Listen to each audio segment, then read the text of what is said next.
Oui. Bonsoir mes chers amis. Nous voilà pour la suite des aventures ou mésaventures, faudrait-il dire, de Yaakov Avinu. Et pour un simple rappel, la semaine dernière, il a dû quitter, nous on s'est quitté sur le moment où son père lui avait ordonné de quitter Beersheba pour aller à Haran chez son oncle, donc le frère de Rivka, Lavan, et de trouver une femme là-bas. Et donc, on comprend le titre de cette paracha, Vayetse, il est sorti. Mais ce qu'on comprend moins, c'est pourquoi, parce que si on regarde la fin de la paracha précédente, Vayishlach Yitzhak et Yaakov, donc Yaakov a été renvoyé donc par Yitzhak, il a envoyé, et Vayeler Padan Aram et Lavan, et il est allé. Donc là, on nous a déjà précisé qu'il était parti chez Bethuel, Achi Rivka, Em Yaakov et Esav, et rappelez-vous qu'on avait dit que c'est incroyable cette dernière phrase, Rivka, comme si on ne le savait pas, la mère de Yaakov et Esav. Donc on fait le cours de la semaine dernière pour comprendre pourquoi cette répétition en fin de paracha. Vayar Esav. Ensuite, donc voilà, déjà on avait dit que il était parti. Alors ici on vient, on nous dit Vayetse Yaakov mi Beersheba. Donc il est sorti littéralement de Beersheba.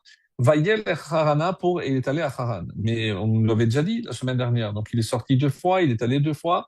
Et Vaifga Bamakom, je lis les trois premiers versets. Vaifga Bamakom, il a rencontré littéralement Bamakom, l'endroit, Vayal Ensham, et il y a passé la nuit. Il va Hashemesh parce que le soleil s'était couché. Drôle d'expression de dire que comme si subitement le soleil avait décidé de se coucher. Vaikach Me'avnei Hakom, il a pris des pierres de cet endroit. Combien? Ben, le minimum du pluriel, c'est deux. Est-ce qu'il a pris deux pierres? Est-ce qu'il en a pris plus? Plusieurs avis, comme vous le savez, dans les avis de nos commentaires, nos commentateurs, pardon. Vayasem Mera Ashotav, et il les a placés, il les a disposés autour de sa tête. Vayishkav Bamakom Ahu, et il s'est couché à cet endroit.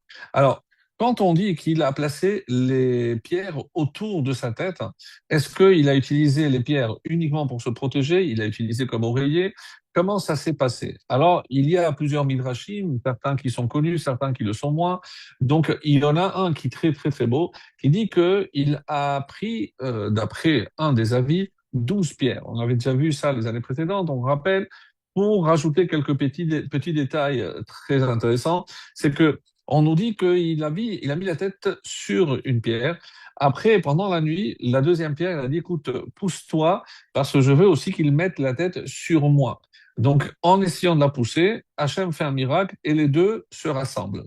Et après, il y a une troisième qui arrive, la quatrième, et en fait, les 12 se rassemblent en une seule.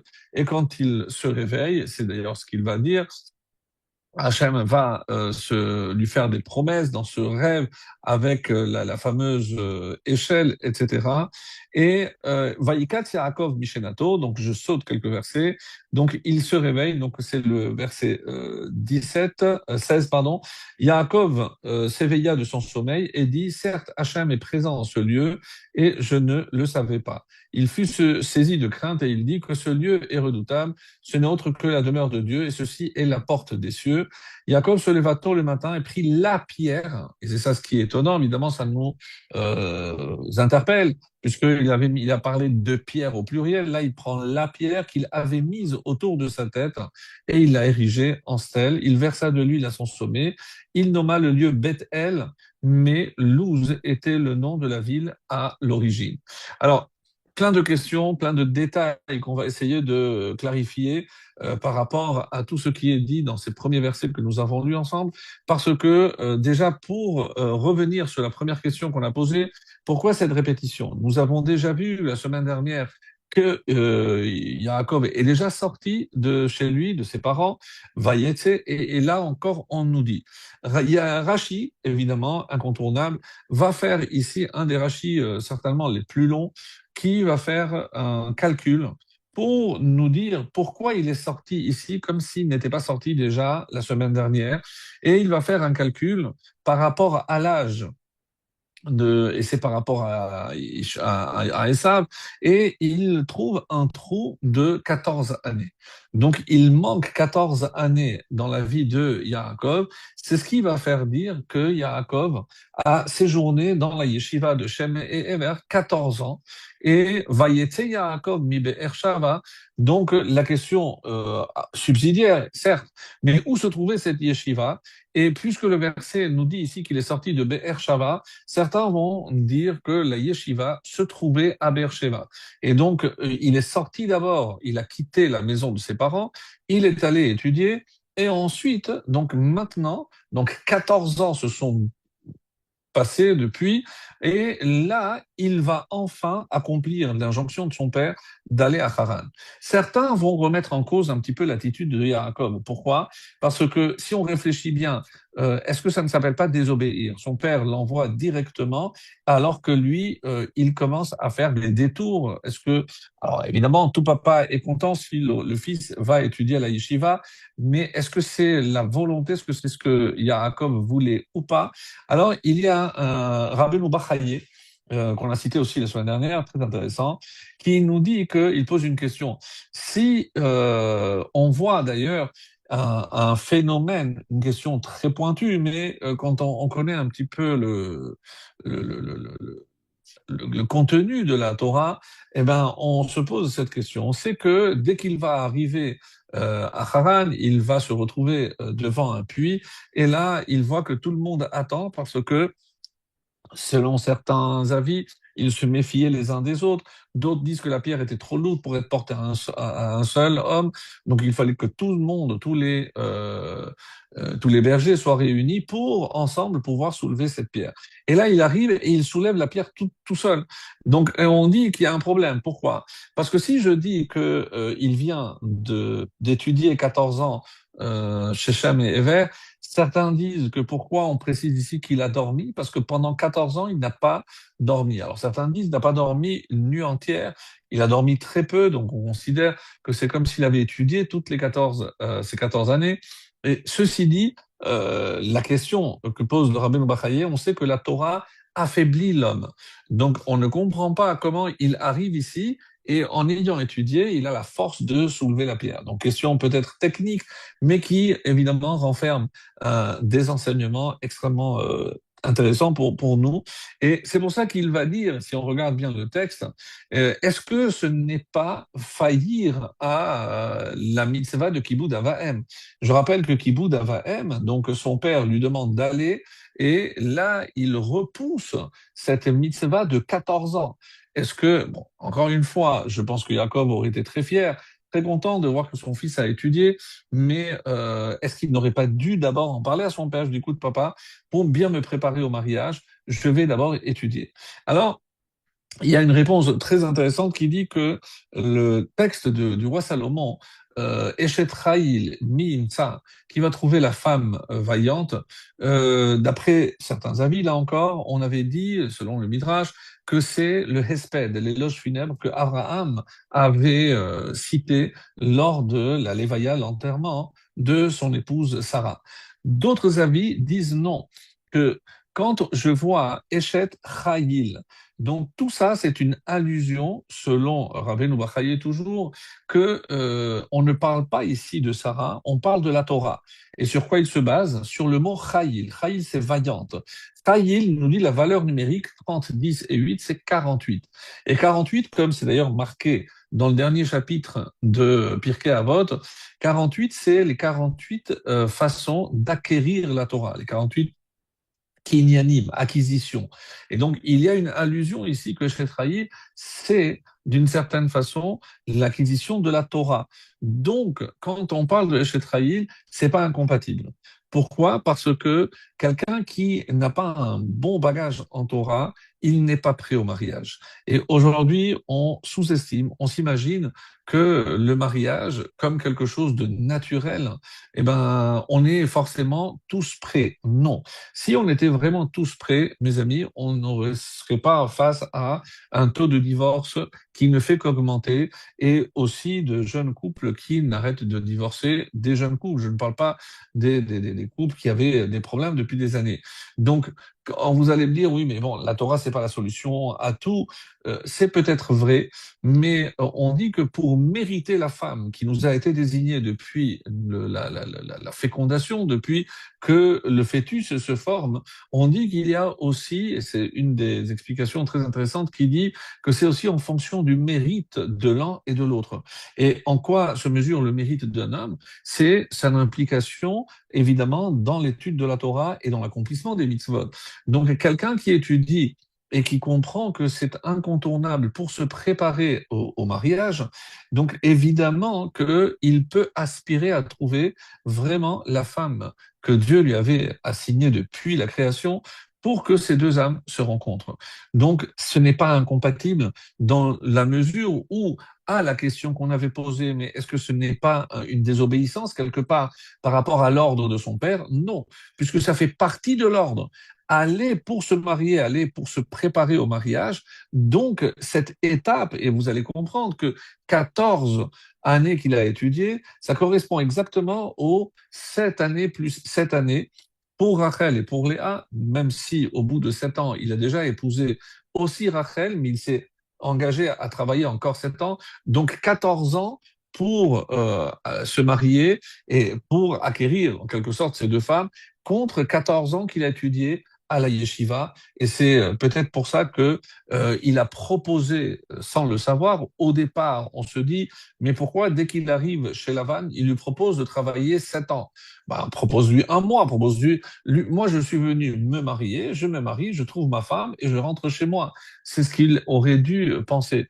Oui, mais là encore, d'après les différents avis, puisque, comme vous le savez, dans le Midrash, il y a beaucoup d'avis, quel âge avait Rachel lorsque il l'a vue pour la première fois dans le fameux puits?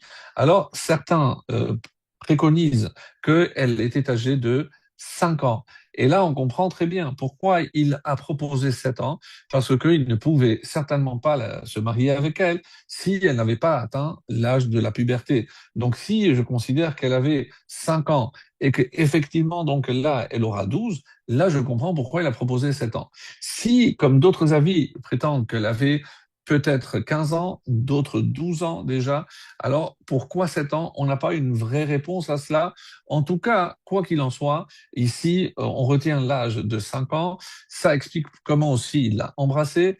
Est-ce que elle était déjà belle? Il faut croire qu'elle était déjà très très belle parce que contrairement à un berger, il ne marche pas devant le troupeau ou derrière le troupeau. Le texte précise qu'elle marchait avec le troupeau puisqu'elle voulait passer inaperçue et elle marchait pour ne pas attirer le regard des bergers qui auraient pu la regarder.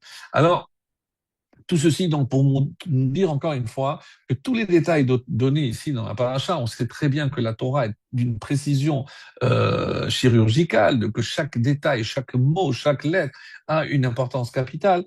Donc, on a la chance d'avoir des textes bimillénaires, pour ne pas dire plus que cela.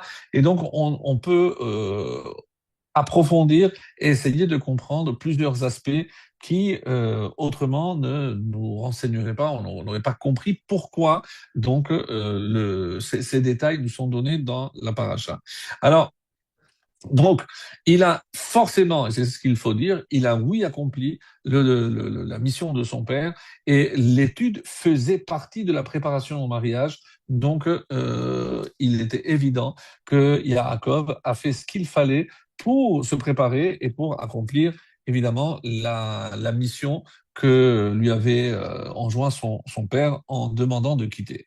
Alors, la sortie de Yaakov, donc de chez son père vers Haran, donc il y a un passage très important qui se trouve dans l'introduction aux commentaires sur le livre d'Esther. Alors vous allez me dire comment on est parti déjà à Purim, peut-être qu'on reviendra en fonction du temps sur cette fête de Purim qui, comme on va le voir, est liée plus qu'on ne le pense à notre paracha, et c'est ce qui est vraiment formidable de comment on peut créer des liens, des ponts entre différents événements. Alors, pour nous dire, et ça je vous le lis parce que c'est très beau, je lis très rapidement, on ne peut pas s'arrêter sur chaque affirmation, mais qu'est-ce qu'il y a marqué dans l'introduction au livre d'Esther? que depuis la création, non, on va en parler, c'est 36. Donc, depuis la création, Hachem a déjà prévu pour chacun sa place. Retenez ce mot place parce que ça revient énormément ici dans Makom et j'espère qu'on pourra y revenir avant la fin du cours. Quoi qu'il en soit, et là-bas, dans ce Midrash, on nous donne une liste assez intéressante de ceux qui sont considérés comme les roches, pour nous dire quelle est la place de chacun. Alors, on commence par Adam. Alors, dans le Midrash que je viens de citer, on dit que c'est roche la bériote. Donc là où le texte va dire roche, la tête de, moi je vais traduire par le premier. Donc Adam est le premier de toutes les créatures. Caïn, le premier des meurtriers. Noach, le premier des Nimlatim, des survivants. Adam Arishon, c'est le premier des Nimolim, ceux qui ont été circoncis. Yaakov, le premier des Temimim, des parfaits. Yosef, le premier des Chassidim, donc plus que parfait en quelque sorte. Aaron, le premier des prêtres, des Kohanim. Moshe, le premier des prophètes. Yehoshua, le premier des conquérants. Shemuel, le premier de ceux qui ont oint. Shaoul, le premier de ceux qui sont oint. Nimshachim, David, le premier des Ménagnim, des musiciens, ceux qui composaient de la musique. Shlomo, c'est le premier des bâtisseurs, Bonim, évidemment par rapport au temple. Nebuchadnezzar, c'est le premier des Mecharvim, des destructeurs. Et Achashverosh, pardon, Nebuchadnezzar, oui, et Achashverosh, c'est le premier des vendeurs. Et Haman, Roche Laconim, donc Haman est le premier des conim, de ceux qui ont acquis. Donc Achashverosh a vendu et Haman a acheté. Alors ici, on parle de Yaakov et le premier Témimim. Vient un commentaire très connu sur les Midrashim qui s'appelle le Rokéar, et il dit non, je pense que ici, on ne peut pas dire que Yaakov est le premier des Témimim. C'est vrai qu'il est écrit au rêve Yoshev Ohanim Ishtam, Tam, mais ce terme est déjà utilisé bien avant lui, puisqu'on avait décrit, la Torah avait décrit Noach, donc Tamim, Tzadik Tamim Haya Bedorotav. Donc on appelait déjà Tamim Noach. Donc je ne peux pas dire que Yaakov est le premier des Tamim, puisque Noach a été désigné ainsi. Alors comment il remplace? Et il dit c'est le premier des exilés. Wow. Et vous comprenez pourquoi maintenant je rapporte ce texte. Le premier des exilés, ici, Vayetse Yaakov, on dit que c'est il sort en exil. Si on dit que la yeshiva, elle était à Beersheba, donc les premières 14 années, donc il a quitté Vayeler, il allait en direction de Haran, mais il s'est arrêté à la yeshiva. Certains avis disent qu'il y avait deux yeshivot, une à Beersheba, celle de Ever, et Shem, il avait sa yeshiva à Yerushalayim. Donc certains pensent il a passé 7 ans ici et 7 ans là-bas. Et après, Vayetse Yaakov, après il est sorti, et là il va en galoute. C'est le premier qui part en exil. Donc, et c'est d'après l'explication très intéressante de ce Rokéa, donc c'est comme ça qu'il faut comprendre que Yaakov est considéré comme le premier exilé. Et ça va très bien, mais avec des conséquences, et on va voir par la suite quelles sont ces conséquences. Quoi qu'il en soit, donc le départ de Yaakov est considéré comme une galoute, donc Maaseh Avot Siman Dabanim, donc tous les actes de nos pères sont un signe pour les descendants, donc il y a en prévision cette galoute, cet exil, et comme on va le voir, Rivka a vu par le roi Hakodesh et il voulait envoyer Yaakov pour le sauver des mains de Esav, puisque Esav n'a jamais exprimé la volonté de mettre la main sur Yaakov. Vayomer el libo, il s'est dit en son fort intérieur. Et comment Rivka l'a su? Parce qu'elle avait le roi Hakodesh, et c'est pour sauver son fils Yaakov qu'il le renvoie et profiter aussi pour qu'il aille se marier et trouver femme chez son frère Lavan. Alors, par ailleurs, donc on fait un petit tour chez Esav. Esav, lui, va se marier donc à quel âge? Lui, il va pas passer par la yeshiva, hélas. Donc lui, à l'âge de 40 ans, il a déjà deux femmes. Donc le texte nous a précisé une qui s'appelle Yehudit, et c'est très révélateur. Donc, Yehuda n'est pas encore né, les choses soient bien claires, mais il cherche dans une femme Yehudit la dimension de la juive. Donc, Esav, c'est ce qui lui manque.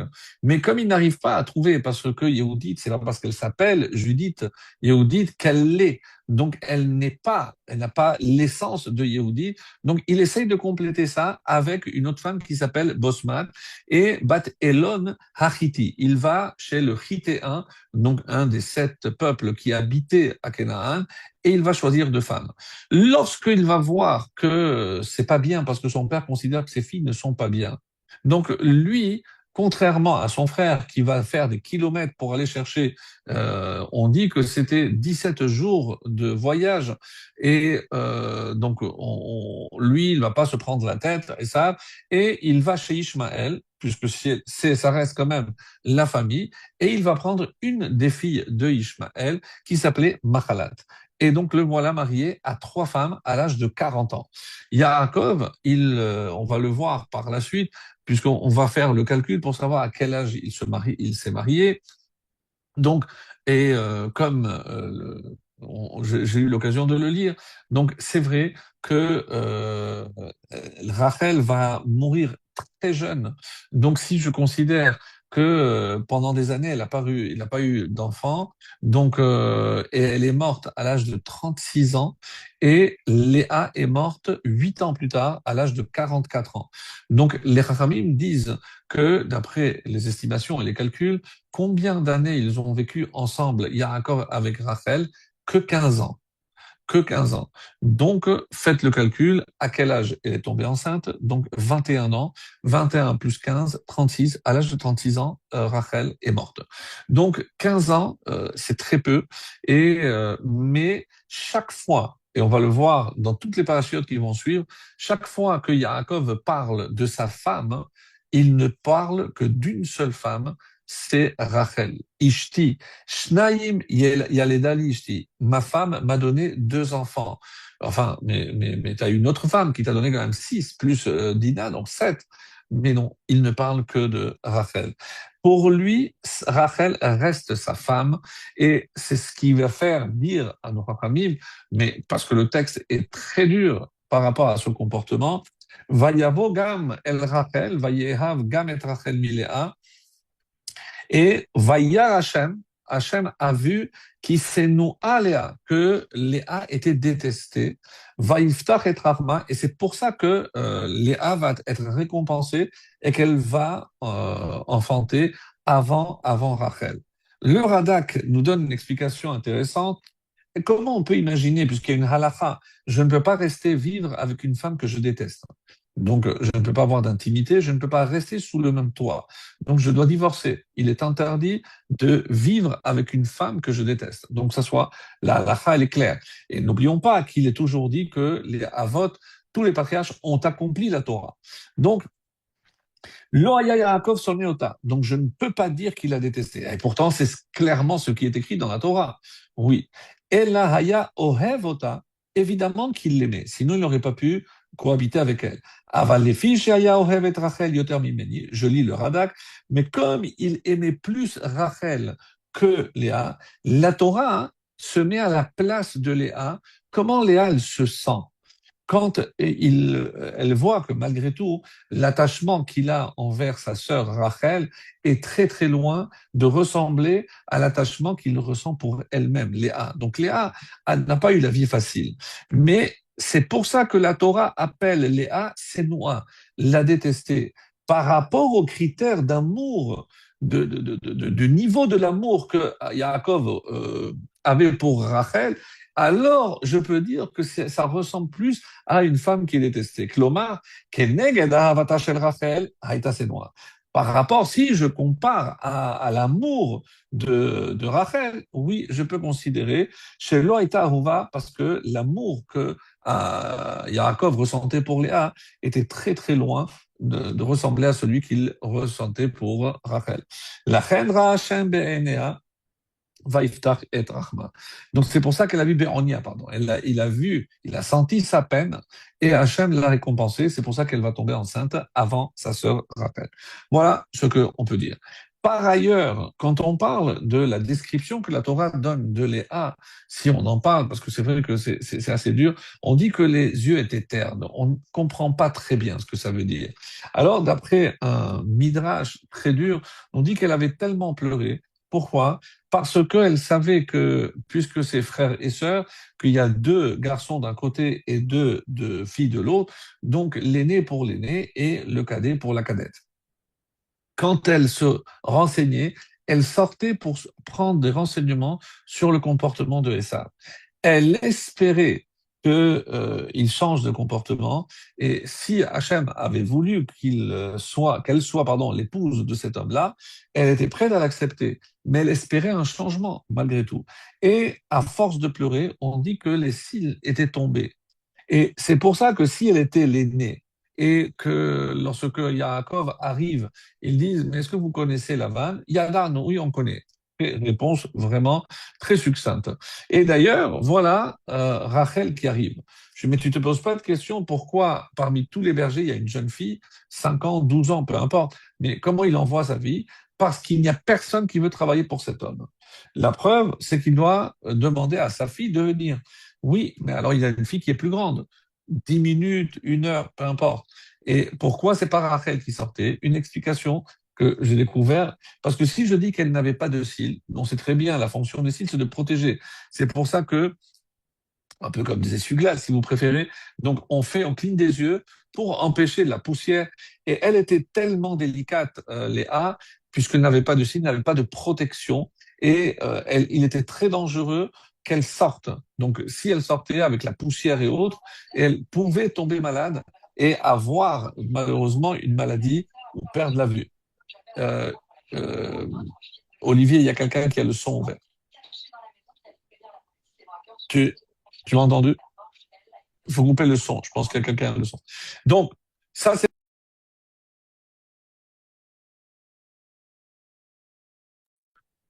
Et c'est pour ça, donc, que Rachel était contrainte, elle, de sortir pour préserver la fragilité des yeux à cause donc, des pleurs qu'elle avait versées, en sachant qu'elle devrait épouser quelqu'un comme Esav. Par la suite, et c'est ce qu'il faut comprendre, parce que sinon, c'est pas possible. Et dans le texte, hein, il y a quelque chose qu'on ne prête pas forcément attention, et c'est un mot qui change tout. Quand on dit, on est au chapitre 29, le verset 25. Vayhi boker vehine hi lea. Et le matin, donc on a compris qu'il s'était fait avoir, que Lavan, d'ailleurs le Midrash donne des précisions, donc pour pouvoir utiliser son subterfuge, il fallait que ça se passe le Shabbat, parce que comme ça, il pouvait utiliser, et donc tout le mariage se passe dans le noir. Donc il n'y a pas de lumière, il a fait exprès, et comme c'est Shabbat, on ne peut pas rallumer. Donc tout se passe dans le noir, ce qui explique d'ailleurs que Yaakov n'a vu que du feu. C'est le cas de le dire, puisque et le matin, Vehine Hilea, il voit que c'est Léa. Alors, il y a ici une anomalie au niveau de l'écriture de quand je dis Vehine Hi Léa, c'est comme ça que je lis, mais qu'est-ce qui est marqué Vehine Hu Léa? Alors, je ne comprends pas. Alors, Midrash Tanchuma Yashan. Kevan She'amad Baboker Ra'a, donc le matin, donc là il y a la lumière, de là le Midrash déduit qu'ils étaient jusqu'à présent dans l'obscurité, mais pas que dans l'intimité, mais tout le mariage s'est passé dans le noir, parce qu'il a fait exprès la vanne.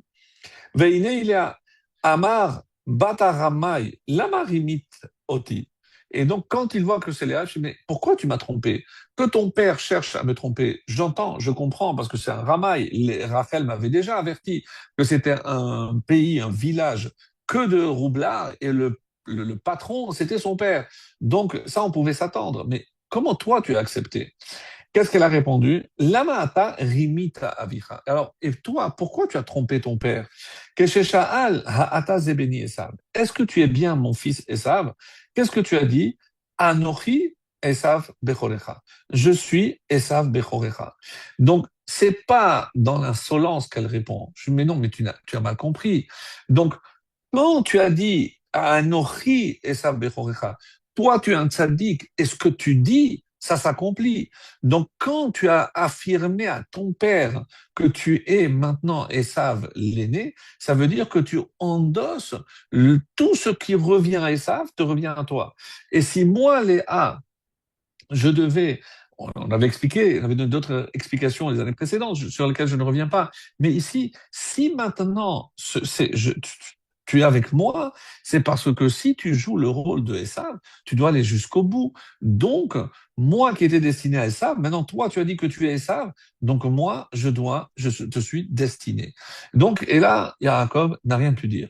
Donc ça et c'est pour ça, Vehine, et c'est à cause de lui que c'est elle, Léa. Pourquoi? À cause de lui, à cause de ce qu'il a dit à son père lorsqu'il a annoncé Anochi Esav Bechorecha, alors tu assumes les conséquences de tes paroles. Et donc, si Léa était destinée à Esav, maintenant que toi, tu as dit, tu as déclaré que tu es Esav, donc tu dois maintenant accepter que je sois ta femme. Donc, on voit qu'il y a évidemment quelque chose de très profond, et c'est pas simplement une réplique comme une jouxte verbale dans un couple. Non, c'est beaucoup plus profond que ça, et c'est ce que Léa essaye d'expliquer. Alors, donc là, on va comprendre, pour avancer un petit peu, que après ces 14 années, comme on l'a dit, donc il a étudié, et là, il y a une question qui est posée par rapport à une Gemara qu'on avait citée dans un autre contexte, mais que je vais revenir dessus, dans Masechet, le traité Sanhedrin 117. Qu'est-ce qui a marqué là-bas? Donc, David, un Meler, a demandé à Hachem pourquoi on dit Eloké Abraham, Eloké Yitzhak, Eloké Yaakov, et on ne dit pas Éloquer David. Alors Dieu lui a dit parce que eux ont été éprouvés. Donc ils ont subi tous des épreuves et suite à cela, ils ont mérité d'être nommés Éloquer Abraham par rapport aux épreuves d'Abraham, Éloquer Isaac, dont chacun ayant subi ses propres épreuves. Donc c'est la raison pour laquelle toi, tu n'as pas été éprouvé. Alors David a demandé, lui a dit, je t'avertis, tu ne vas pas tenir. Et on va voir qu'effectivement, avec l'épisode de Bathsheba, il ne va pas tenir et on ne dira pas éloquer David, mais il a eu un prix de consolation dans les bénédictions, dans les brachot que l'on fait après la lecture de la Haftara. Une des brachot se termine par Magen David. Donc c'est une consolation. Il a essayé, mais on considère il n'a pas réussi. Pourquoi je vous rapporte cela? Parce que les épreuves de Abraham, elles sont au nombre de 10. Et on précise également que pour que ce soit une épreuve, il faut que Hachem l'ait ordonné. Qu'est-ce que ça veut dire? Si, pourquoi certains de nos rishonim, les commentateurs, ne prennent pas en compte, par exemple, Urkazdim, euh, la fournaise ardente, parce qu'Hachem ne lui a pas demandé. Quand on dit par contre que oui, par exemple, l'expulsion de Hagar et de son fils, ça fait partie. Mais qui est l'initiative? C'est Sarah. Oui, mais Abraham était en désaccord avec Sarah, je le rappelle. Et c'est Hachem qui intervient et dit, écoute ce qu'elle te dit. Ça veut dire maintenant que c'est Hachem qui demande, oui, ça devient une épreuve. Donc pour que ce soit une épreuve, il faut que ça vienne d'Hachem. Alors, bon, ça c'est la définition qui est donnée par la majorité des commentateurs, et c'est la raison pour laquelle on va poser la question qui suit, qui se trouve dans un livre qui s'appelle Be'er Yosef, très intéressant. Yosef Salant, qui a vécu à Yerushalayim il y a à peu près une génération, et il va essayer d'apporter ici un éclairage sur ce qu'on appelle les épreuves. Pour les épreuves d'Abraham, bon, elles sont listées, même s'il y a 3, 4 avis même, donc, mais on les connaît, il y en a 10. Pour Yitzhak, alors, est-ce que je peux dire que c'est la Hakeda? D'après la règle que j'ai mentionnée, puisque Hachem n'a pas demandé, qui a demandé à Yitzhak de monter au mont Moria? C'est son père. Donc je ne peux pas considérer que ça soit une épreuve pour Yitzhak. Pas parce que, comme on a voulu dire, lui il est digne, donc il est prêt à donner sa vie. Donc ça constitue pas pour lui une épreuve par sa nature, on va dire. Certes, mais il a été aussi éprouvé et c'est ce qu'on va essayer. Ce qui nous importe, nous, c'est Yaakov. Pourquoi? Parce que on arrive ici à Yaakov et on essaye de comprendre quelles sont les épreuves de Yaakov. Qu'est-ce que vous allez me dire? Mais quoi? Mais c'est comme s'il en manquait. D'abord, son frère essaie de le tuer, donc il doit quitter, c'est le titre de notre paracha, va essayer, il doit partir, il doit quitter sa maison parce que son frère cherche à le tuer. Est-ce que ça ne suffit pas? Tout ce qu'il va subir de la main de Esav, il va subir de la main de Lavan. Et quand il pensait que c'était fini, alors il y a Dina qui est kidnappée et violée. Yosef, 22 ans, 22 ans, c'est vite dit, mais c'est plus de 7000 jours. D'abord 7500, 7500 jours, donc qui ne va pas voir son fils. Donc on peut imaginer que Yaakov a quand même eu pas mal d'épreuves, et on considère d'ailleurs que c'est celui qui a été de tous les Havot le plus éprouvé. Alors, quand je vais voir qu'il y a un Nisayon, donc il faut qu'Hachem ait ordonné. Mais sincèrement, quand on voit Yaakov, à quel moment Hachem a ordonné à Yaakov quoi que ce soit? Pourquoi? Qu'est-ce qui va me permettre de dire que Yaakov a eu des épreuves, puisque, et sur quoi je me base? Sur la Gemara que j'ai dite, que j'ai mentionné tout à l'heure, où on dit que comme chacun a subi, Yitzhak, on l'avait déjà vu la semaine précédente, donc je passe essentiellement à Yaakov. Et à quel moment Hachem met à l'épreuve Yaakov? Donc, encore une fois, je sais qu'il a eu des moments difficiles dans sa vie, mais je ne parle pas de ça. Je parle d'une véritable épreuve. Donc, quand c'est son père qui lui demande de quitter, mais où il y a une injonction divine qui prouve que même Yaakov, au même titre que son père et son grand-père, il a aussi été éprouvé. Alors, c'est pas du tout sûr. Alors, vous savez, il y a au tout début du chasse de la Gemara, dans le traité de Brachot à la page 7, il y a une discussion qui est très connue puisque on va le voir très très souvent. Et d'ailleurs, quand dans la Gemara de Sanhedrin que j'ai citée à 111, on dit que Moshe, il se plaint puisque Hachem l'envoie pour sauver le peuple, mais on sait très bien qu'après la première entrevue, ça s'est passé très très mal. Mais Az bat el Paro, depuis que je suis arrivé à Paro, Hera la Amazé. Au contraire, non seulement le peuple n'est pas sorti, mais on a alourdi sa tâche. Je me sens mal puisque j'ai été l'intermédiaire par lequel donc on a durci le travail au lieu d'alléger. Donc, et qu'est-ce qu'il répond à Hachem? Chaval al de avdin velo mishtakechin. Quel dommage par rapport à ceux qui sont partis et qu'on n'a plus. C'est la phrase on dit quand il y a un grand homme qui disparaît, et à qui fait allusion dans la Gemara après, il y a les commentaires, et on dit que c'est les Avot. Regarde Abraham, je lui ai promis la terre. Il n'a pas hésité à acheter donc la terre, je parle de Shechem. Donc Yaakov, lui aussi, il va payer pour Shechem, alors que il savait que la terre lui revenait. Donc il n'a jamais questionné quoi que ce soit. Il ne s'est jamais posé de questions. Et donc Moshe, dans le traité de Brachot, il a posé une question. Mais il n'a pas été le seul à poser cette question. Et mes amis, je pense que c'est une question qu'un jour ou l'autre, on se pose tous. Quelle est la question à laquelle Moshe a été confronté et qu'il a peut-être taraudé toute sa vie? C'est celle qu'on appelle tzaddik veralo, le juste qui souffre. Et l'inverse, racha vetovlo. Et un racha, un mécréant, vetovlo, où tout lui sourit et tout va bien pour lui. Donc, il y a quelqu'un d'autre qui a posé aussi cette question. Il s'appelait Asaph, c'est comme ça que ça apporté dans la Gemara, un des fils de Korah, un des survivants. Lui aussi, il a posé cette question. Pourquoi, Hachem, on ne comprend pas comment tu diriges le monde? Donc, il a voulu aussi un petit peu reprendre la question posée par Moshe. On va voir aussi qu'il y a quelqu'un d'autre, un prophète cette fois-ci, qui s'appelle Habakkuk, un petit prophète, parce que le texte est très petit, et il y a à peine 3 chapitres. Et qu'est-ce qu'on voit? Que Habakkuk, lui aussi, il va poser la question, regarde, Hachem, Nebuchadnezzar, c'est un rachat Merusha, donc il a détruit et il domine le monde. Regarde le pouvoir qu'il a. Moi, je m'évertue à prier, à demander au peuple de faire teshuva, et je n'arrive pas. Alors, premier chapitre. Deuxième chapitre, donc il a fait un cercle, comme ça, vous lirez le deuxième chapitre dans Habakkuk, et je lui ai dit, écoute, je veux prier, je reste dans ce... Je veux que tu m'expliques comment tu diriges le monde.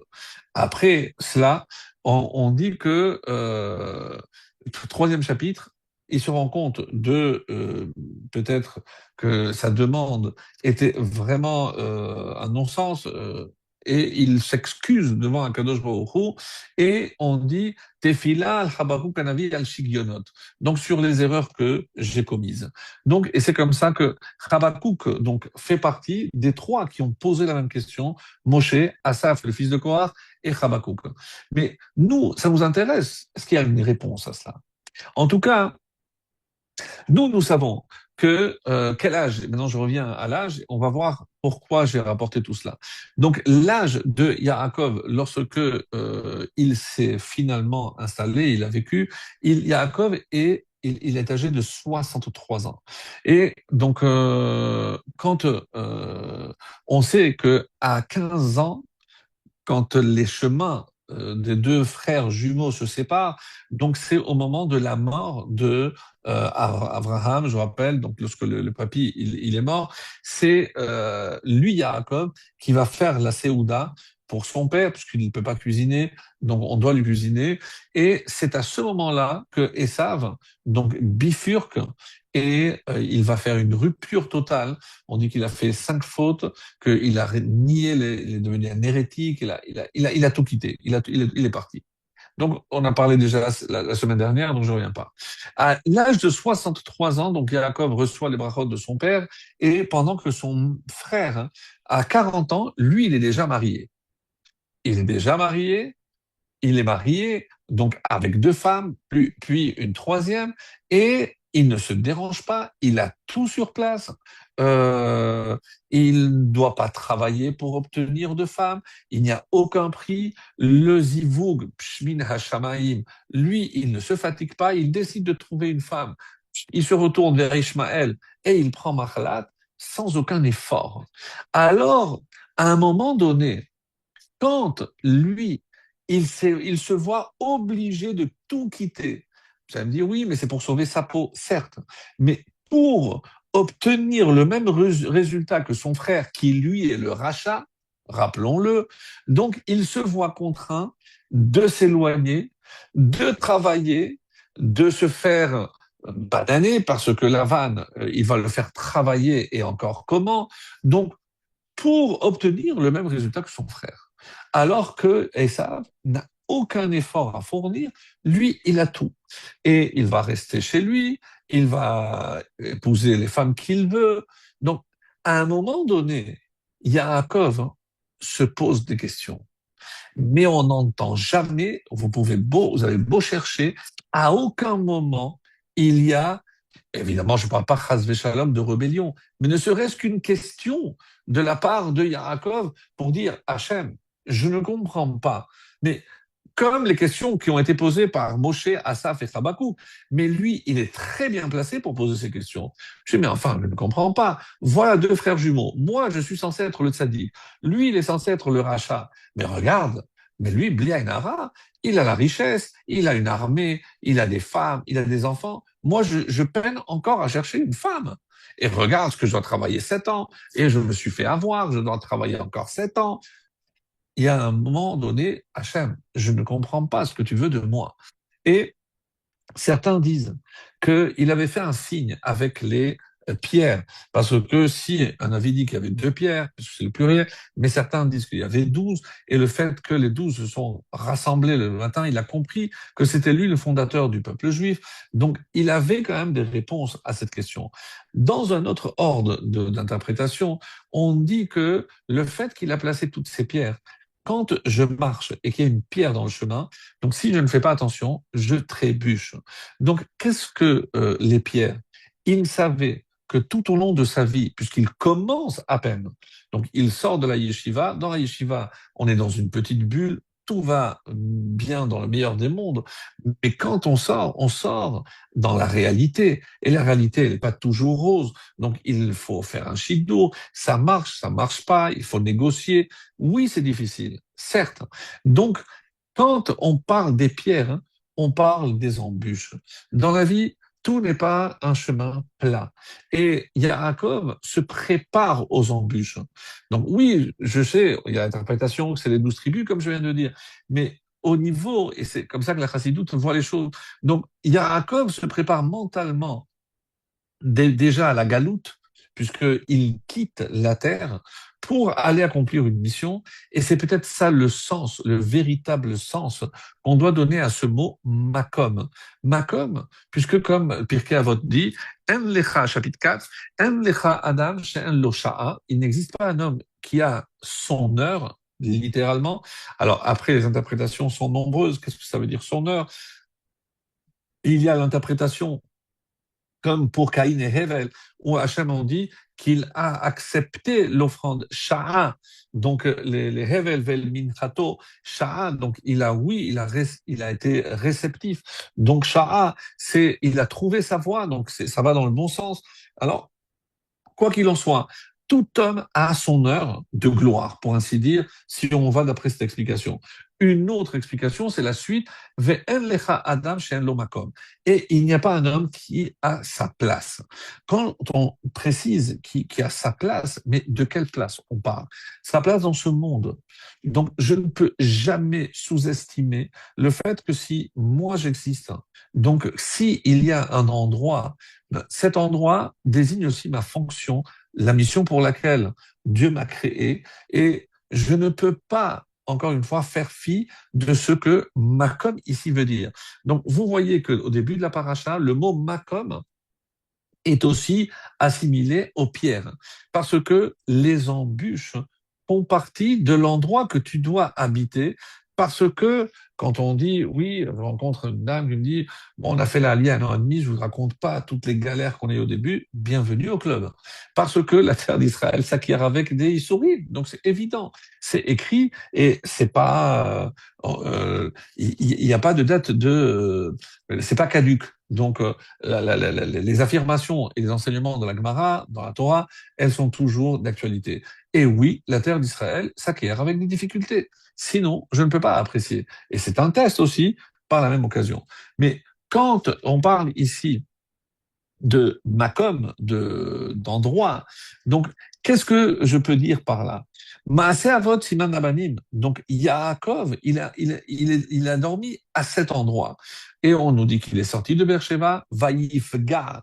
Vaïfgar, on l'a traduit tout à l'heure, il a rencontré l'endroit. Ça veut dire il a rencontré. Vaïfgar, on dit c'est la Shon Tfila. Et et là, on va s'arrêter quelques instants parce que c'est assez étonnant ce qui est dit ici. Qu'est-ce que ça veut dire qu'il a rencontré un endroit? Alors, on dit que cet endroit où il s'est trouvé, il a fixé une fila. Et c'est quelle prière? Alors, donc, je vous amène, si vous me permettez, et vous êtes prêts à me suivre quelques instants, donc à la Gemara dans Sanhedrin, et c'est la page 95, la fin de folio A et folio B. Donc je vous lis très rapidement. Tanoura Banan, donc les Chachamim ont enseigné dans une braïta. Shelosha, Kafza Lahem Aderer. Il y en a 3 pour qui le chemin s'est contracté littéralement et dans le but de faciliter leur voyage.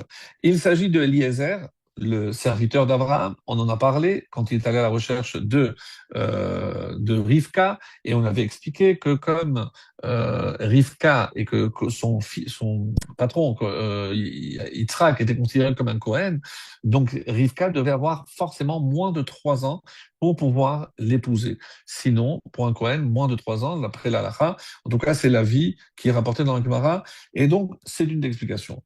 Et Yaakov Avinu aussi, donc lui aussi, il a eu une kfitsat derer, et Avishai ben Tserouya, Avishai le fils de Tserouya, l'Agmara a donné tous les détails précédemment. Alors, donc pour Eliezer, je vais sauter, mais je vais passer à ce qui nous intéresse, Yaakov. Vayetse Yaakov mi Beershava, ah tiens, donc on retrouve le début de notre paracha, et il est écrit que Vaïfgam Amakom, il a rencontré un endroit à Bethel, il a dormi là-bas, car le soleil s'était couché.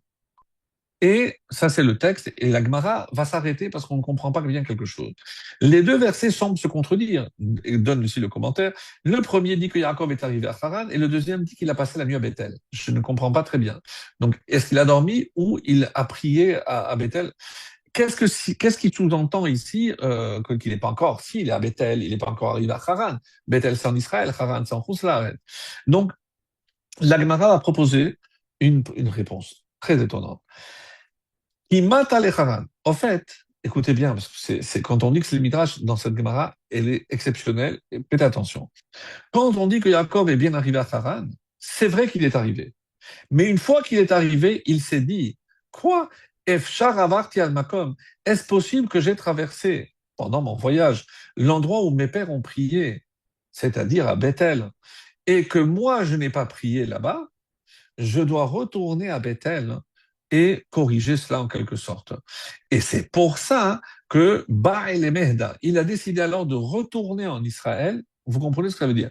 Il a mis 17 jours pour arriver à Haran. Quand il arrive à Haran, enfin, si tu dois prier, ben, prie là-bas à Haran. Qu'est-ce qui se passe? Pourquoi tu ne veux pas prier à Haran? C'est trop, il y a trop d'impureté. Il décida alors de retourner en Israël, à Bethel, et dès qu'il a envisagé de retourner, Kafsalara. Donc, à ce moment-là, il n'a pas eu besoin de 17 jours pour faire marche arrière. Poum, la terre se contracte et il se retrouve à Bethel. Téléportation. Entre Haran, donc pour lui. Et Jacob s'est retrouvé instantanément transporté à Bethel. Et c'est pour ça, Vaïfga, il a rencontré. C'est parce que il a été projeté, poum, il se rencontre à l'endroit où il devait prier. Cet endroit, c'est Bethel. Et c'est pour ça que immédiatement après que Jacob a atteint Haran, on dit qu'il a rencontré l'endroit. Et on se base sur ça pour expliquer qu'en fait, il y a eu une marche arrière. Donc, d'après le texte, lecture simple, on ne comprend pas, c'est pas du tout clair, mais cette Gemara nous met quelque chose vraiment en évidence, et vous allez voir que c'est utile pour ce qu'on voudra dire. La Gemara discute donc sur ce mot, qu'est-ce que c'est Vaïfga? En pegia ella tefila. Donc c'est une fila. Il s'est arrêté pour prier. Ok. Est-ce que il n'y a pas d'autre connotation que la prière parce qu'il y a marqué Veata altit palel. Donc il y a la suite de la Gemara très intéressante et ce que je voulais dire. Donc on dit qu'il a dormi là-bas parce que le soleil s'était couché. C'est-à-dire donc il a prié donc, si on prend le texte, lorsque la Torah dit Vayalen Sham ki va hashamesh, donc c'est bâtard des salés, une fois qu'il a prié. Mais on a un problème. Pourquoi? Parce que d'après la Gemara dans Brachot, Abraham a instauré Shacharit. Yitzhak, Mincha, la Soar Basadeh, on l'a vu la semaine dernière. Et Yaakov, c'est Arvit. Mais on a un problème. Pourquoi? Parce que Vaïfga Bamakom, il a prié à cet endroit. Et la suite seulement, pourquoi? Vaïalen. Et après, il a dormi parce que le soleil se couchait. Ça veut dire qu'il a prié avant que se couche le soleil. Mais alors, à quelle heure il a fait Arvit? On ne se pose pas des questions qui paraissent tellement évidentes. Mais si je dis qu'il a fixé Arvit, donc bon, je peux m'arranger, je peux dire que c'est Plag Mincha, qu'il pouvait déjà faire Arvit. Il y a plein de réponses à cela. Mais vous allez voir où je vais en venir parce que la réponse, évidemment, est extraordinaire. Et donc, Amar Akadosh Baruch Hu, Dieu a dit, ce juste est venu jusqu'à mon lieu de résidence, c'est mon palais. En hébreu, c'est Mélanie, à mon palais, mon hôtel. Donc, il vient dans mon lieu de résidence et il va partir sans passer la nuit? Non. Pour l'obliger à rester et dormir dans le palais d'Hachem, à cet endroit où il va faire le fameux rêve, qu'est-ce qu'il fait Hachem? Soleil, tu te couches tout de suite. Et on va voir qu'il va se récompenser, puisqu'après la lutte contre l'ange, donc Hachem va rattraper les heures que le soleil n'a pas pu donner ici de lumière. Il va se attraper là-bas et grâce à ce soleil, il va guérir. Donc, il n'y a pas de perte, tout se transforme, rien ne se perd. Alors, Miyad Ba'Shemesh, un miracle se produit et le soleil se couche immédiatement. Vehainu dirtiv, et c'est pour ça qu'on va voir plus loin, Vaizrach lo Hashemesh, le soleil s'est levé pour Yaakov lorsqu'il était à Péniel, et donc c'est pour récompenser. Alors, si vous voulez voir la suite, j'ai donné c'est 95b, lisez la suite, magnifique. Mais moi, j'ai un problème avec Arvit, puisque si je dis que le soleil s'est couché, donc la prière avant que le soleil se couche, c'est Mincha, c'est pas Arvit. Donc, quand est-ce qu'il a, et quand on va voir dans la Masechet Brachot, donc d'où on sait que c'est Yaakov qui a fait Arvit, et on dit ce verset, Vaïfga Bamakom, il a fait la tfila. Mais d'après l'explication de cette Gemara dans Sanhedrin, c'était le jour, puisqu'il a prié avant que le soleil se couche. Donc, il n'a pas pu faire Arvit la nuit. Comment on s'en sort? J'espère que le problème est bien posé et que vous avez compris ce que ça veut dire. Alors, il y a évidemment plusieurs possibilités. Essayez de comprendre ce qui se passe ici. Et par rapport à ce que moi, je voudrais apporter ici comme explication, c'est la chose suivante. Abraham, il a instauré la prière de Shachrit. Pourquoi? Qu'est-ce que c'est Shachrit? La prière de Shachrit, hein, comme vous pouvez l'imaginer, c'est le matin. Et pourquoi le matin? Parce que le matin, donc c'est dans Brachot 26, pour ceux qui veulent aller chercher cette explication que je suis en train de donner. Donc là-bas, on dit qu'Abraham, il a fixé Shachrit avec le verset Yitzhak, Mincha, Yaakov. Mais la question, d'ailleurs, si on était clair, on a toujours suivi la création. Et la création, c'est Vayhi Erev, Vayhi Boker, Yom Echad. D'abord le soir et après le jour. Donc, j'aurais dû d'abord commencer par Arvit, d'après si je suis. Et d'ailleurs, quand je dis quelle est la première prière d'une journée, c'est pas Shachrit, parce que pour nous, la journée a commencé à la sortie des étoiles de la veille. Donc la première prière, c'est Arvit. Quand on dit que la première mitzvah, dans Bar Mitzvah, c'est le schéma ou les téphilines qu'il va faire le matin, c'est faux. C'est la prière de Arvit qu'il fait la veille. Donc on passe sous silence, c'est bien dommage, puisque quand il est Bar Mitzvah, si c'est lundi matin, c'est dimanche soir. Et Arvit, il est déjà bar mitzvah, donc c'est sa première mitzvah. Donc pourquoi donc il a fait finalement, d'après l'explication que je viens de vous donner, vous comprenez bien la réponse, il a fait Arvit en plein jour, puisqu'il y a le soleil encore, il ne s'est pas couché. Alors, il aurait dû faire Mincha. Alors, Abraham, on dit qu'il était un roi. Et d'ailleurs, qu'est-ce que ça veut dire qu'Abraham est un roi? C'est que lui, il peut, comme c'est marqué, les hagid baboker hasdecha. Donc, je peux raconter ta bonté le matin. Qu'est-ce que ça veut dire raconter la bonté d'Hachem? Eh bien, tout simplement, lorsque tout est clair, lorsque tout va bien, eh ben, je peux faire la louange d'Hachem. Ça, c'est Abraham. Ça, c'est le jour. Le jour, tout est clair. Donc, je vois la main d'Hachem. Et quand tout va bien, mais c'est magnifique. C'est facile de remercier Hachem et de voir la main d'Hachem dans ce qui nous arrive. Ensuite, il y a Yitzhak. Yitzhak, on dit avant le soir. Et ça, c'est clair, parce que c'était quand il a rencontré Rivka, le retour d'Eliezer avec les chameaux, etc. Donc, c'est l'ifnot erev. Donc, c'est sûr que c'est avant le soir. Et c'est pour ça qu'on dit qu'il a fait mincha. Et ce qui est intéressant, c'est que qu'est-ce qui se passe à ce moment-là? On dit qu'il a eu un différend avec Avimelech. Il a dit, tu as commencé à prendre trop de place et c'est le premier juif qui est expulsé. La première expulsion, à vrai dire, c'est Yitzhak. On dit que ça, c'est une des épreuves qu'il a subies alors qu'il a fait tout son possible pour creuser les puits que son père a. Et les puits, c'est évidemment la profondeur, l'eau, c'est la Torah. Il a voulu diffuser et tout ce qui bouchait, c'est empêcher la révélation de la divinité, de la spiritualité, de la Shekhinah. Donc Yitzhak, c'est son cheval de bataille en quelque sorte. Mais il va être expulsé. Et donc on dit que c'est le premier qui a subi cette expulsion bien avant l'Espagne, bien avant le Portugal, etc., etc. Et maintenant, on arrive à la réponse. Yaakov est le premier qui est, comme rappelez-vous, le début du cours, Roche Lagolim. C'est le premier des exilés, d'après l'explication du Rokéar. Ça veut dire que c'est le premier qui va en exil. Comment les Chachamim désignent l'exil? Par le terme de Rocher. d'obscurité. C'est vrai qu'on a commencé, Baruch Hashem, le mois de Kislev, qui apportera la lumière, mais malgré tout, l'exil a toujours été désigné par l'obscurité. Donc, quand on considère que lui est le premier exilé de l'histoire, donc finalement, ça veut dire le premier qui va rentrer dans l'obscurité. Et il prévoit une tfila. On dit, pour nous les Sfaradim, ça se fait d'emblée.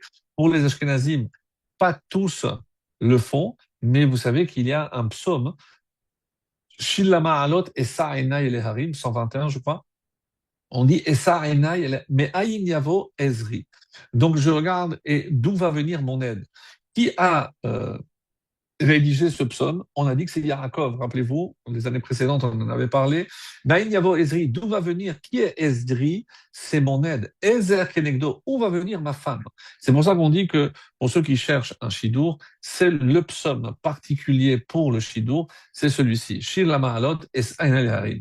Donc, parce qu'il cherchait et il prie pour trouver donc son shidour, et Ezer, on dit, comme on va le voir aussi, que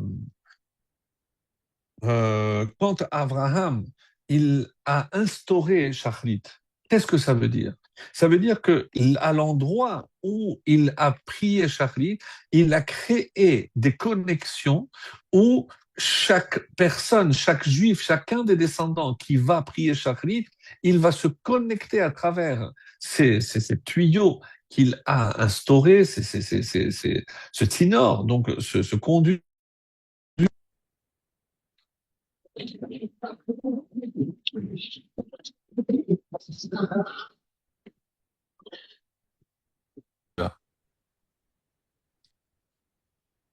Donc, comme on avait vu, c'est Abraham, quand on dit qu'il a instauré Shachrit, c'est pas parce que lui, il a fixé Shachrit et nous, on fait Shachrit. Non, il a posé ces tuyaux, cette connexion qui permettent à chaque juif qui fait Shachrit de se connecter comme Abraham l'a fait.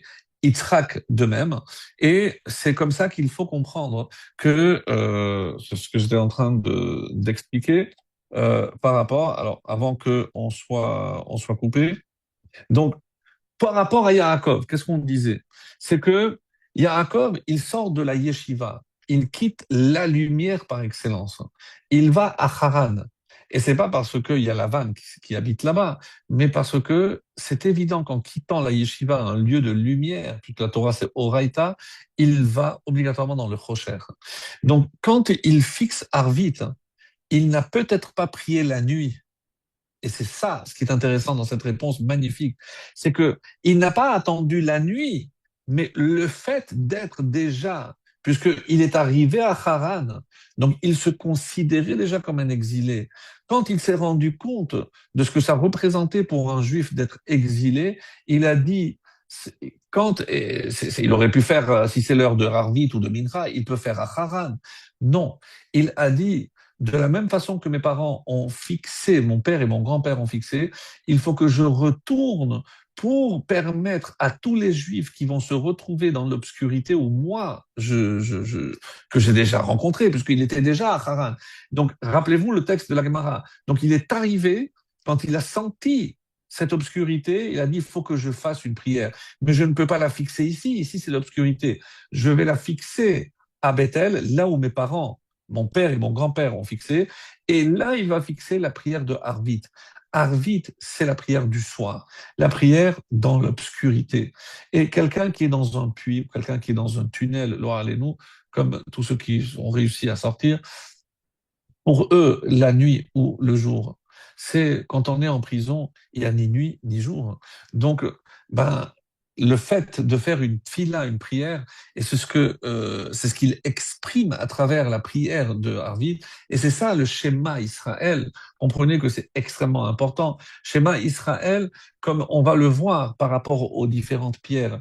Donc, on dit que c'est grâce à ces pierres, où est-ce qu'on va les retrouver ces pierres? Sur le Kohen Gadol. Donc, il y avait 12 pierres donc, pour les distribuer. Et il y avait aussi 6 et 6. Et qu'est-ce qui a marqué? Shisha Mishemotam Al. Il y a 6 des noms, 6 noms sur un côté et 6 noms, 6 noms sur l'autre. Quand les Chachamim disent Shisha Mishemotam Al, les initiales, Shisha c'est Shin, Mishemotam même, Al, Ayin, Shema. C'est le schéma. On doit à Yaakov le schéma. Et le schéma, comment on le fait? On met la main dans l'obscurité. C'est dans l'obscurité qu'on a le plus de mal à voir que Elokeinu, c'est Hachem, c'est que le Dieu de la rigueur, c'est aussi le Dieu de la pitié et de la bonté. Et pas comme, donc on avait parlé des Letzanim, ceux qui se sont tournés en dérision, qui se sont moqués. Mais les premiers qui se sont moqués, c'est pas Ishmaël, ou en prétendant que Yitzhak n'était pas le fils d'Abraham.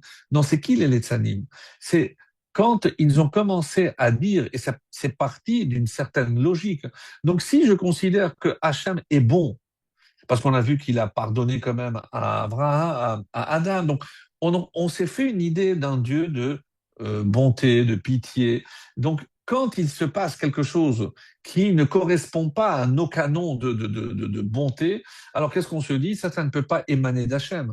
Donc, et c'est comme ça que les tsanim, ces moqueurs, dans quel sens? Ils ont inventé un autre reshoot, une autre suprématie. On dit il y a Hachem qui lui gère le bien et il y a une entité qui s'oppose, chas shalom à Hachem, le Satan, les forces du mal, les forces obscures, appelez comme vous voulez, mais qui sont contre Dieu en quelque sorte.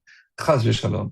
Shema Israël, Hachem Elokeinu, Yud Kevavke, et pour ça, pourquoi je disais tout à l'heure par rapport au mot Makom, et que Makom, on dit que Makom, c'est un des noms qui désigne aussi Dieu. Vaïfga Makom, donc il a rencontré, qui il a rencontré? Il a rencontré Dieu dans cet endroit-là. Et qu'est-ce que les Chachamim nous disent de quelque chose de très beau? Si je prends Yud Ke Vav Ke, donc comme vous le savez, Yud c'est 10, 5, 6, 5.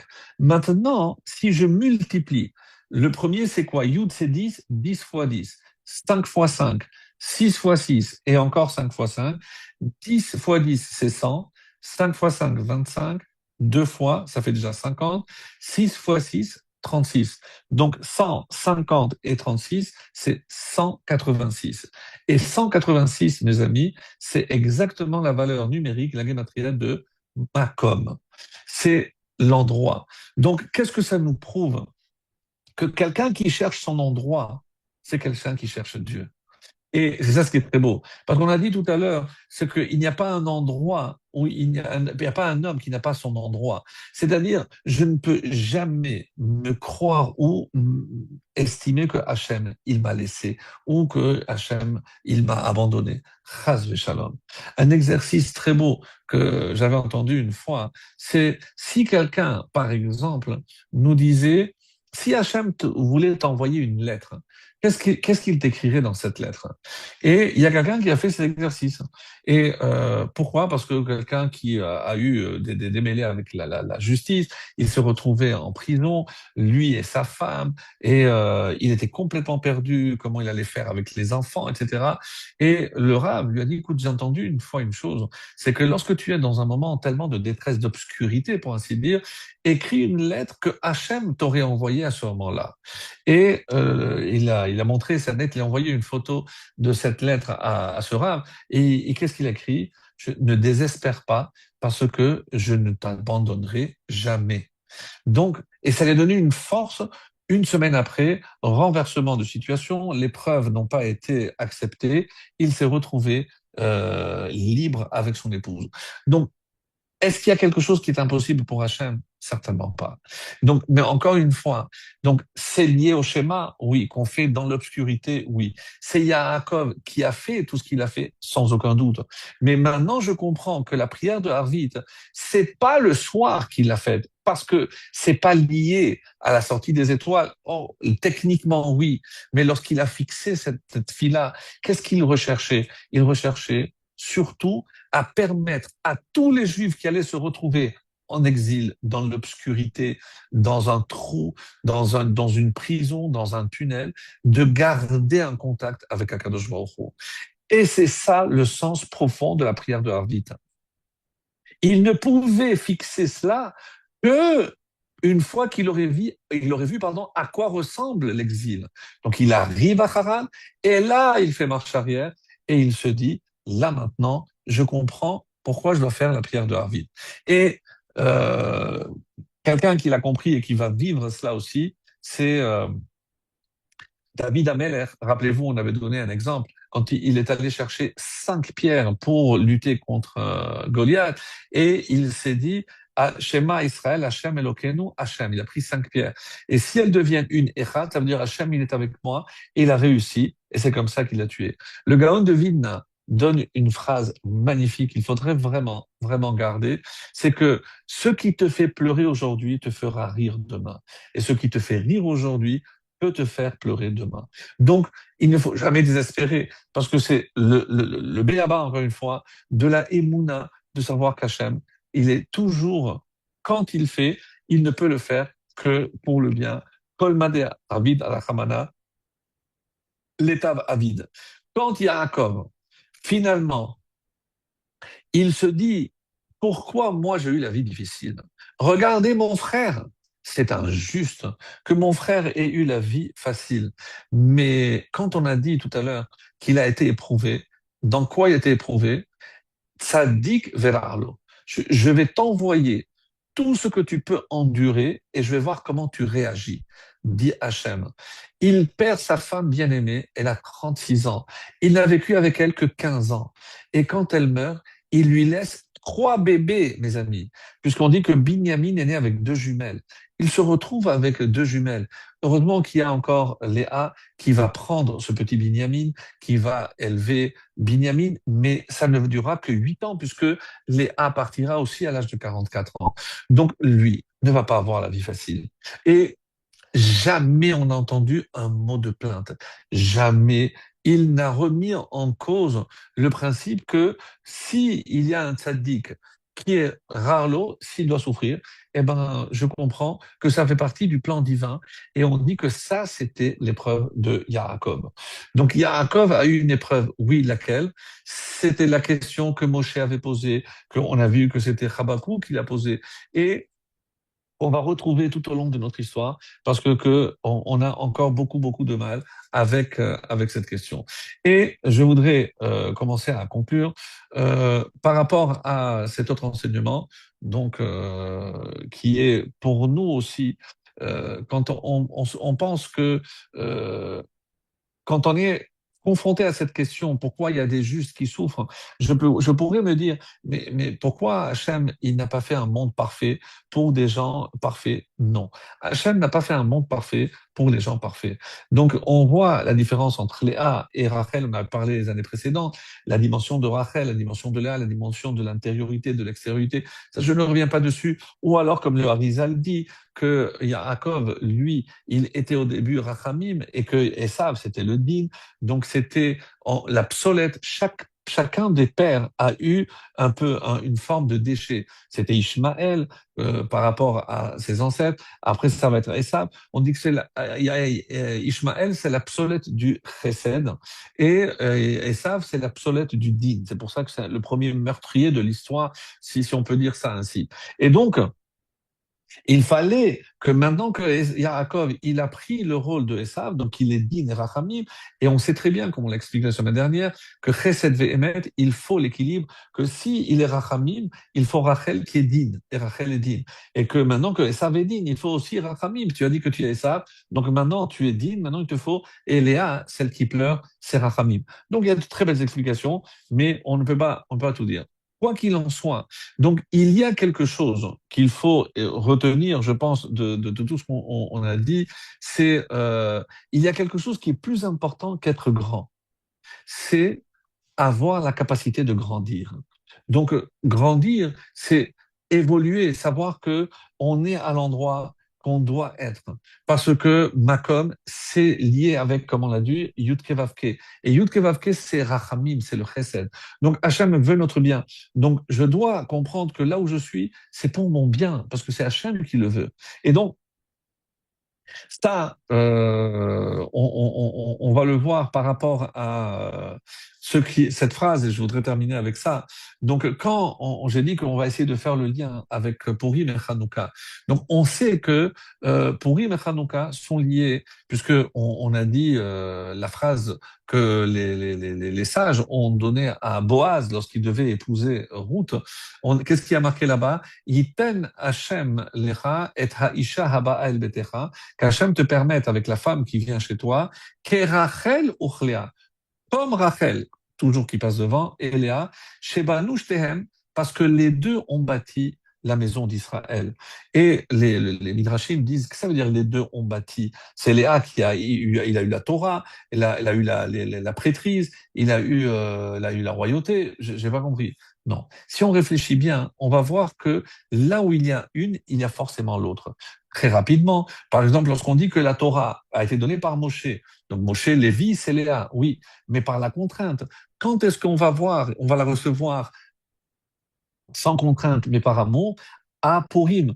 Et qui c'est? Mordechai, Ish Yemini de la tribu de Binyamin, donc c'est Rachel.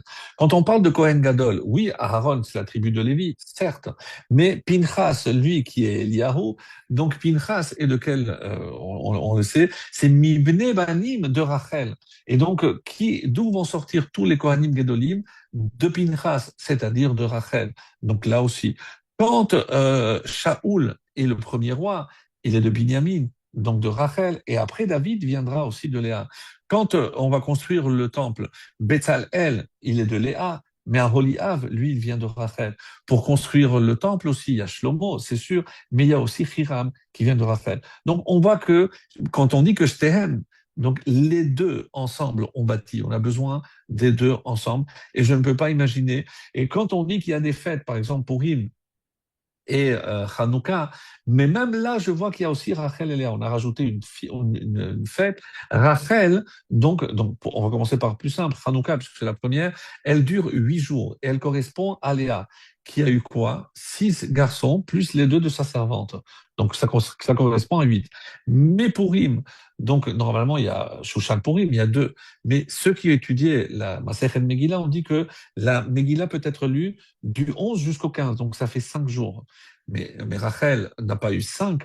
Oui, si on compte Binyamin, Yosef, et après les Dan et Naphtali, ça fait que 4.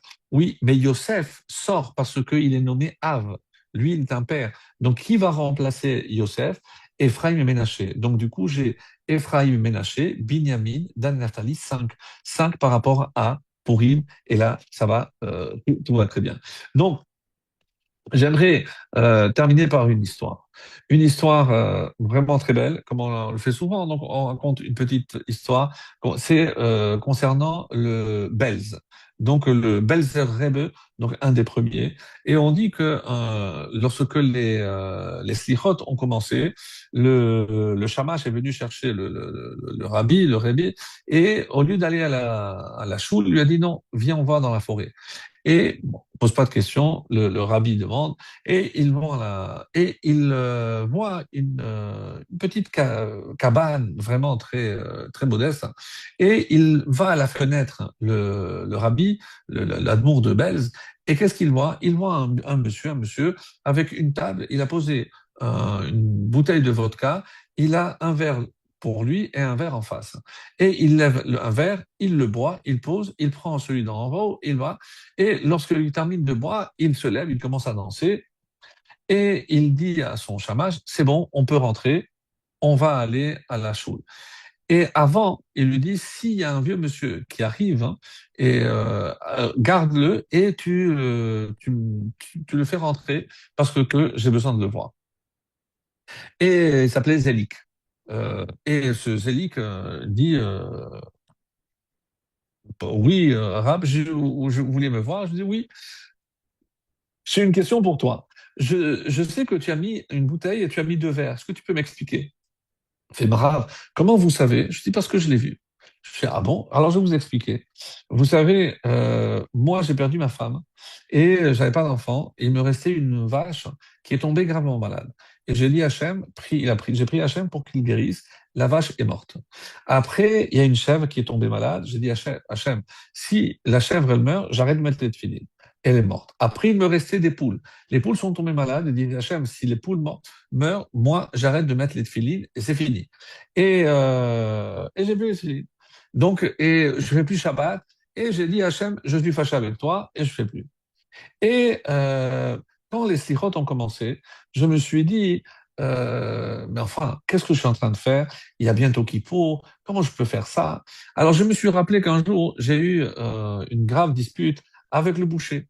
Et un jour, un soir, le boucher a tapé à ma porte et a dit, écoute, on peut pas continuer comme ça, on va faire la paix, on va faire les chaïm. Il a apporté une bouteille de vodka, il s'est assis en face de moi j'étais de ce côté, et on a bu, on a trinqué, après on a dansé, on s'est embrassé, et tout allait pour le mieux. Je me suis dit, je vais faire la même chose avec Hachem. Je dis, Hachem, je te demande pardon. Et comme ça a marché avec mon copain, j'ai apporté une bouteille de whisky et deux verres. Mais comme je sais qu'Hachem, il ne boit pas parce qu'il est de service, donc j'ai pris moi mon verre et j'ai bu aussi l'autre. Et voilà l'explication. Et c'est pour ça que j'ai fait la paix avec Hachem et je suis revenu pour faire les selichot. Et maintenant, je peux vous demander moi aussi, je dis oui, et qu'est-ce que vous êtes venu faire dans ma cabane? Comment ça se fait que vous êtes venu me voir et que vous avez vu ce que je faisais dans la cabane? Il lui a dit, je vais t'expliquer. Il m'a été révélé que il allait y avoir un décret sur notre village. Et j'ai essayé de comprendre pourquoi. Et j'ai compris que parce qu'on ne priait pas comme il faut. On ne se concentre pas, on a les portables. Je rigole. Non, mais on ne pense pas aux mots qu'on prononce, etc. Et il y avait une grande gézéra et je ne savais plus quoi faire. Et quand je me suis levé, parce que je me suis dit, il faut qu'on mette le paquet dans les stichot, j'ai vu au loin une lumière particulière qui m'a guidé jusqu'à chez toi. Et j'ai compris que ce qui se passait chez toi, il y avait une lumière parce que cette échouva que tu as faite, sache une chose, mon ami, que tu as sauvé notre village. Parce que ce que tu as fait, tu l'as fait avec une telle sincérité. Tu es revenu avec Hachem. Quand tu as quelque chose à lui dire, tu t'es fâché, mais quand tu as fait la paix, tu as fait vraiment la paix. Et donc, par ce geste que tu as fait, sache que tu as sauvé notre village. Voilà un simple homme, mais qui a fait les choses de tout son cœur il a trouvé Makom, il a trouvé sa place et il s'est reconnecté avec Hachem et regardez les conséquences. Que on soit tous capables de nous connecter vraiment avec notre endroit, avec Hachem, pour que on puisse nous aussi, dans ce mois de Kislev, éclairer le monde pour mériter d'être éclairé par la Ménorah avec la reconstruction du Beth Amikdash très bientôt. Amen.